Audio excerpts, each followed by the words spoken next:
For mig er det vigtigt, at kommunen understøtter studiemiljøet.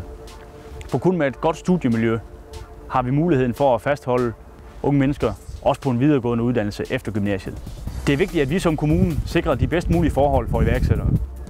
For iværksættere er en vigtig brik i det spil, der gør, at vi fortsat kan tiltrække nye tilflyttere til det her område. Jeg er selv opvokset i og omkring Kværs, så jeg ved, hvor vigtigt det er for et lokalsamfund, at der er nogle ildsjæle.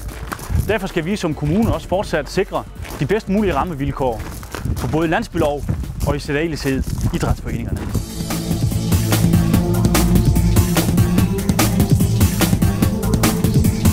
Som selvstændig erhvervsdrivende gennem de sidste 6 år, der ved jeg, hvor vigtigt det er at have en let og ubesværet adgang til det offentlige.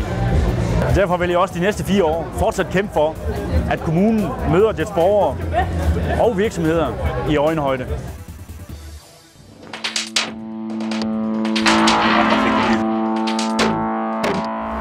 Mountainbiker og kommunalpolitik er mine 2 helt store passioner. I begge dele er jeg meget konkurrencemindet og sigter efter at opnå bedst muligt resultat. Derfor håber jeg her til kommunalvalget den 19. november, at du vil stemme personligt på mig.